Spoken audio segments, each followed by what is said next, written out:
I'm Vic Myers. Welcome to the Resistance. A lot of folks are still saying we need a third party or do away with the two-party system or some variation of that comment. When I was in college, I took a couple of political science courses, and my professor, his name was Dr. Wright, Robert Wright, not the famous one. This guy worked in the first Bush administration, and we discussed the whole idea of a two-party system versus multiple parties or a third party or what have you. And here's the two lessons of the day from Dr. Wright. First, he recounted the day that he was in the office of the Prime Minister of Italy.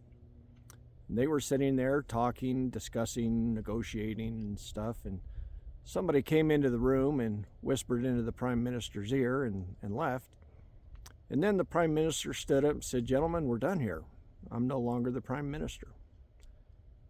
They have a ton of parties in Italy, and their government is formed by coalitions.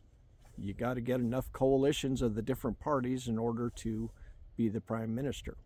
Now, we have an elected president here, but this kind of the same principle applies, because if we had 16 parties, then the Speaker of the House or the Majority Leader in the Senate could change on a daily basis, just depending on people's moods.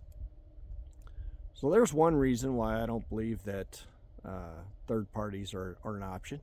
Another reason is the second lesson of that day from Dr. Wright.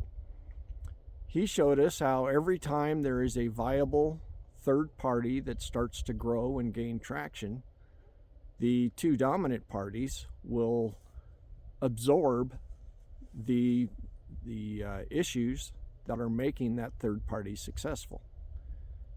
That's why no third party has ever gained real traction.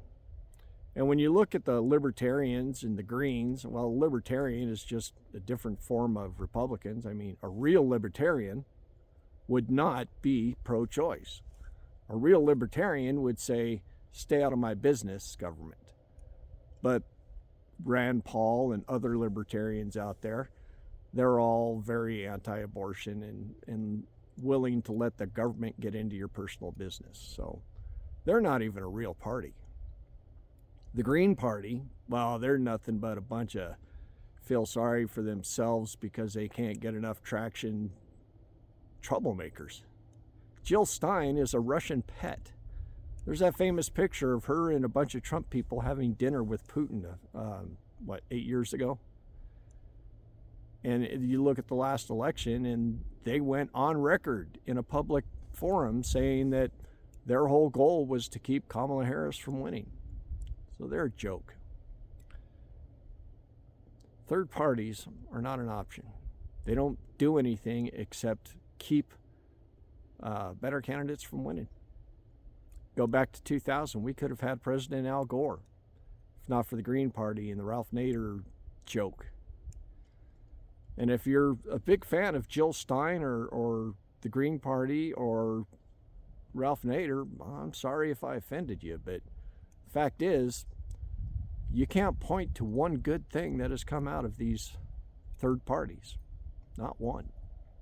But we can find lots of problems that they've created. So, if you want to do better, if you want government to be better, then get active in the Democratic Party. That's my rant for the day. Good day.